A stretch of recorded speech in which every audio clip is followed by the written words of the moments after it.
My name is Ashima Mondal, Department of Physical Education, Bankura খ্রিস্টান college. আজ আমি তোমাদের সাইকোলজির একটা টপিকস, যেটা আমরা বাংলাতে বলছি মোটিভেশন, পেশনা, ইংলিশে সেটা মোটিভেশন। তো প্রথমে আমাদেরকে জানতে হবে প্রেরণা কি। তো প্রেরণা হলো এক আভ্যন্তরীণ উদ্যম শক্তি, যা আমাদের ব্যক্তির মধ্যে কোনো কাজ করার অনুপ্রেরণা সৃষ্টি করে। তো অনেকে বিভিন্ন এর মতামত প্রকাশ করেছেন, তবে ম্যাকডুগাল উনি কি বলেছেন যে প্রেরণা হলো ব্যক্তির এমন এক অবস্থা যা কোনো কাজের অংশগ্রহণে ব্যক্তিকে উৎসাহিত করে। তাহলে প্রেরণার ফলে ব্যক্তির মধ্যে এক উত্তেজনা সৃষ্টি হয়। সেই উত্তেজনা প্রশমিত না হওয়া পর্যন্ত ব্যক্তিকে বিশেষভাবে পরিচালিত করে এবং বিশেষ আচরণ করতে বাধ্য করে। তাহলে বোঝা যাচ্ছে যে কোনো খেলার অংশগ্রহণের সময় কোনো প্লেয়ার খেলায় অংশগ্রহণ করছে, তখন আমরা যারা বাহ্যিক যে প্লেয়াররা থাকবে, যারা বাইরে থাকবে, তারা যদি ওই খেলোয়াড়কে মানে কোনো হাততালি বা হবে হবে এরকম কোনো মোটিভেট করে বা এক উত্তেজনা সৃষ্টি করে, তাহলে সেই প্লেয়ারের মনে একটা উৎসাহ জাগবে, মানে সে কাজটা করতে আরো উৎসাহিত হবে। তাহলে এই গেল হচ্ছে প্রেরণা কি। তাহলে সবাই বুঝতে পেরেছ প্রেরণা কি। এরপর আমি সেকেন্ড টপিক, প্রেরণার শ্রেণীবিভাগ। প্রেরণার শ্রেণীবিভাগ। তাহলে প্রেরণা সৃষ্টির জন্য আমাদের উদ্বোধক ইনসেন্টিভ প্রয়োজন হয়। এই উদ্বোধকের প্রকৃতি অনুসারে আমরা প্রেরণাকে দুটি ভাগে ভাগ করেছি, একটা হচ্ছে বাহ্যিক প্রেরণা আর একটা হচ্ছে আভ্যন্তরীণ প্রেরণা। তাহলে বাহ্যিক প্রেরণা কি এটা আমাদেরকে জানতে হবে। বাহ্যিক প্রেরণা হচ্ছে যেটা বাইরে, মানে যেমন ধরো পুরস্কার, তিরস্কার, প্রশংসা। এর ফলে ব্যক্তির মধ্যে একটা প্রেরণা সৃষ্টি করে, বাইরের একটা প্রেরণা সৃষ্টি হচ্ছে, সেটাকে আমরা বলছি বাহ্যিক প্রেরণা। আভ্যন্তরীণ প্রেরণা যেটা ভেতরের প্রেরণা, যেমন ধরো মনের ইচ্ছা, কোনো কাজ করার,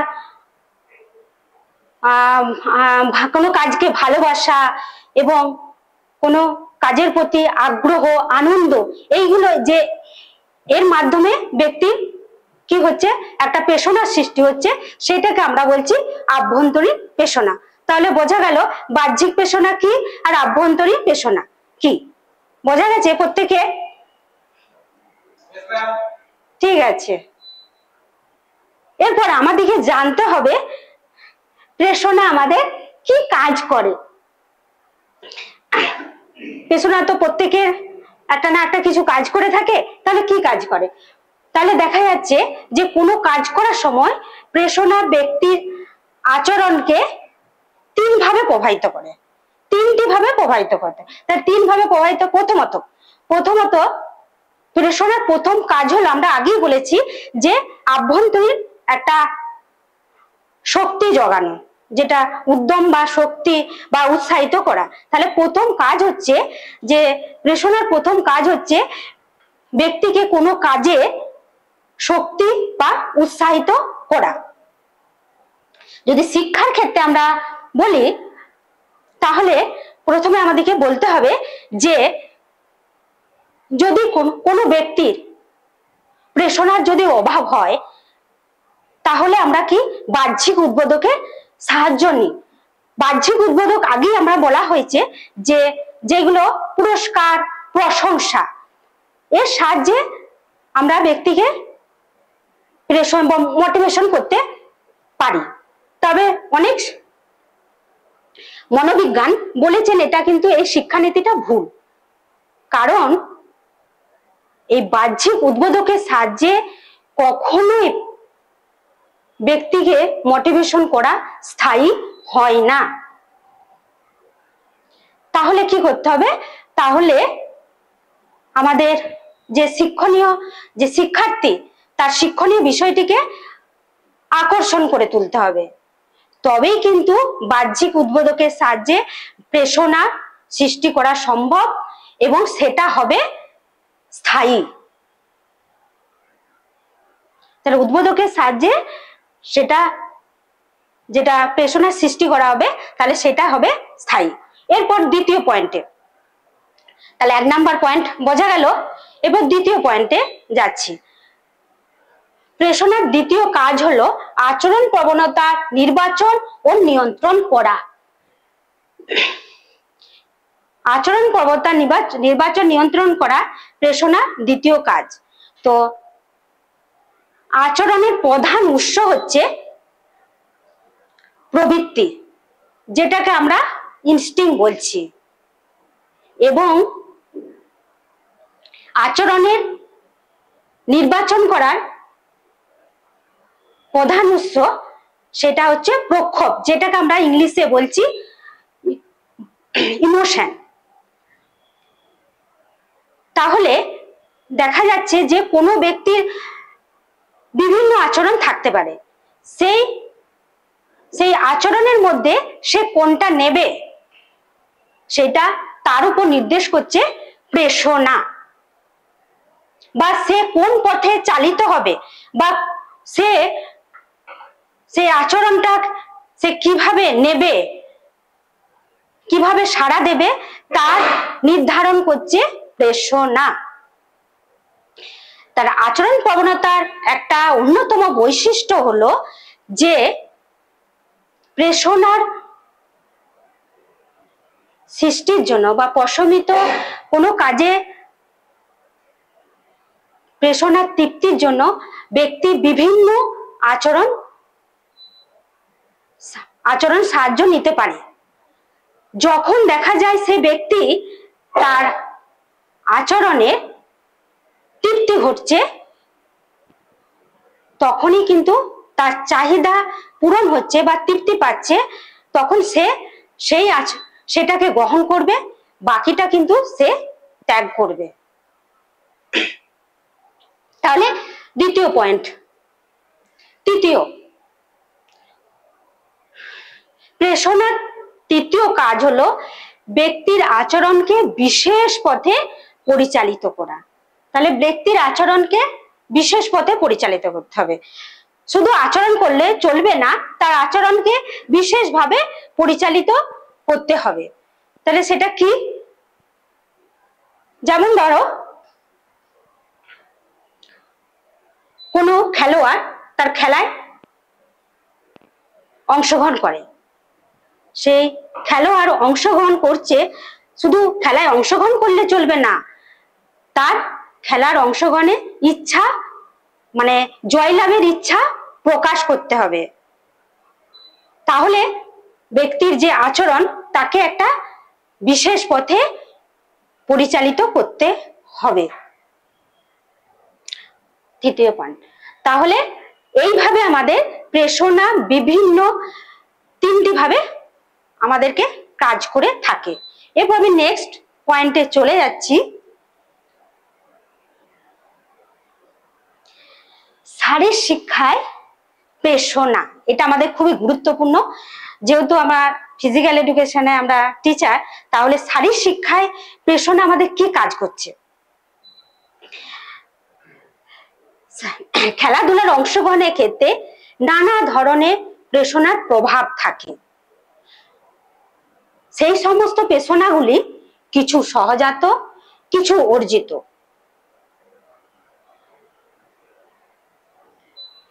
শিশুর কিছু সহজাত, কিছু অর্জিত।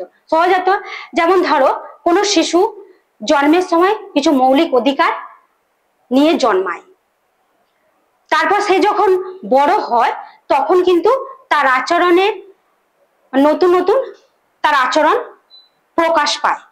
যেমন ধরো সে তখন বুঝতে পারে তার ভালো মন্দ, তার ব্যক্তিত্ব, তার তার ব্যক্তিত্ব, তার আত্মপ্রকাশ, মানে সে কোনটাকে সে বেছে নেবে, সেইগুলো কিন্তু তার আস্তে আস্তে সে যখনই সে বড় হতে থাকে সেই আচরণগুলো শিশুর মনে জন্মায় এবং সেই আচরণকে নিয়ন্ত্রণ করে এবং নিয়ন্ত্রিত হয় অসংখ্য প্রেরণার সাহায্যে।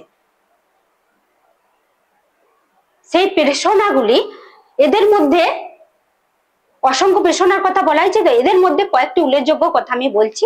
1 নাম্বার, প্রেরণার সাহায্যে আত্মতৃপ্তি এবং আনন্দ লাভ প্রেরণা হিসাবে কাজ করে। তাহলে আত্মতৃপ্তি আনন্দ লাভ প্রেরণা হিসাবে কাজ করছে। যে খেলায় যখন আমরা অংশগ্রহণ করি তখন যদি খেলায় আমরা যদি জয়লাভ করি তাহলে আমাদের মনে একটা কি হয়, আত্মতৃপ্তিও মানে আত্মার একটা তৃপ্তি ঘটে এবং আনন্দও করি। তাহলে কি হচ্ছে যে যে খেলার মাধ্যমে আমাদের আনন্দ আত্মতৃপ্তি এবং আনন্দ লাভ করছি, সেটা আমরা কিন্তু প্রেরণা হিসাবে কাজ করছে। দ্বিতীয় পয়েন্ট, স্বাস্থ্য সুস্থতা ও সক্ষমতায় ব্যক্তির মধ্যে প্রেরণা কাজ করে। যদি কোনো খেলোয়াড় যদি তার স্বাস্থ্য ঠিকঠাক না থাকে বা সক্ষমতা যদি না থাকে তাহলে কিন্তু কখনোই সে খেলায় কিন্তু অংশগ্রহণ করতে পারবে না। তাহলে তার প্রেরণা কখনোই তাকে সাড়া দেবে না বা প্রেরণা হিসাবে কাজ করবে না। 3 নাম্বার, খেলার কৌশল শেখা শিক্ষার্থীর কাছে প্রেরণা। যদি খেলার কৌশল শেখার যদি আগ্রহ না থাকে, মানে প্রেরণা যদি না থাকে, তখনও কিন্তু কিছুতেই আমরা সেই খেলার কৌশলটা বা স্কিলটা শিখতে কখনোই পারবো না। যদি তার মধ্যে খেলার কৌশলটা শিখার যদি আগ্রহ থাকে তাহলে কিন্তু শিখতে পারবো। সেই হিসাবে আমাদের শিক্ষার্থীর কাছে সেটা প্রেরণা হিসাবে কাজ করছে। 4 নাম্বার পয়েন্ট, ব্যক্তিগত এবং দলগত সাফল্য লাভের ইচ্ছা ব্যক্তির কাছে প্রেরণা। ব্যক্তিগত দলগত, ব্যক্তিগত বলতে যদি আমি ব্যক্তিগতভাবে খেলায় অংশগ্রহণ করি বা কোনো টিম নিয়ে যদি খেলায় অংশগ্রহণ করি তাহলে কিন্তু যদি আবার খেলার টিমটা যদি জিততে পারে তাহলে কিন্তু সাফল্য আসবে। সে তখন কি মনে হবে যে আবার আমি ডিস্ট্রিক্ট লেভেলে খেলেছি, আবার উচ্চতর দিকে মানে আমি স্টেট লেভেলে খেলতে যাব। তার মনে তার সাফল্য আসলে সে কিন্তু তার প্রেরণা কিন্তু আরো বাড়তে থাকবে, সেটা ব্যক্তির কাছে প্রেরণা হিসাবে কাজ করছে। 5 নাম্বার, সহপাঠী শিক্ষক পিতামাতা ও অন্যান্য প্রশংসা অনুমোদন পাওয়ার ইচ্ছা শিশুদের কাছে প্রেরণা সৃষ্টি করে। হ্যাঁ, এটা তো অবশ্যই, কেননা যদি পিতামাতা তার শিক্ষক তার বন্ধু বান্ধবের কাছে যদি সে প্রশংসা পায় বা অনুমোদন পাওয়ার ইচ্ছা হয় বা ইচ্ছা থাকে তখন কিন্তু সে কিন্তু কি হবে, সে কিন্তু আরো খেলায় মনোযোগ দিতে পারবে বা সে বিভিন্ন খেলায় অংশগ্রহণ করতে পারে। তাহলে অনুমোদন পাওয়ার ইচ্ছাটাও শিশুর কাছে একটা প্রেরণা সৃষ্টি করছে। 6 নাম্বার, খেলার মাঠে সমালোচনা শাস্তি ভৎসনা এটাও কিন্তু প্রেরণা হিসাবে কাজ করে। এটা আবার কি যে খেলার মাঠে ভৎসনা শাস্তি প্রেরণা হিসাবে কাজ করছে? দেখো, যদি কোনো প্লেয়ার যদি রুলস ব্রেক করে তখন তার প্লেয়ারে কি হয় বা কোনো ব্রেক করলে কি হয় যে যারা রেফারি থাকে বা এম্পায়ার থাকে তারা কিন্তু শাস্তিও দিতে পারে, ভৎসনা বা ওয়ার্নিং দিতে পারে বা তাদের বন্ধু বান্ধবরা ভৎসনাও করতে পারে বা সমালোচনাও করতে পারে। সেটা তখন তার কাছে প্রেরণা হিসেবে কাজ করছে। কিভাবে যে ঠিক আছে আজকে এরকম এই ঘটনা ঘটেছে বা সবারই কাছে আমি সমালোচনার পাত্র হয়েছি, কিন্তু পরের বছর নেক্সট টাইম কিন্তু আমি দেখিয়ে দেবো। সে কিন্তু আরো তার কাছে প্রেরণা আরো শক্তিশালী হয়ে উঠবে, মানে সে কিন্তু আগ্রহী হবে যে কোনো পরের বছর নেক্সট টাইমে আর খেলায় অংশগ্রহণে আগ্রহী হতে পারবে। তাহলে এই হলো আমাদের শারীর শিক্ষা প্রেরণা। শারীর শিক্ষায় প্রেরণার একটা গুরুত্বপূর্ণ ভূমিকা পালন করে।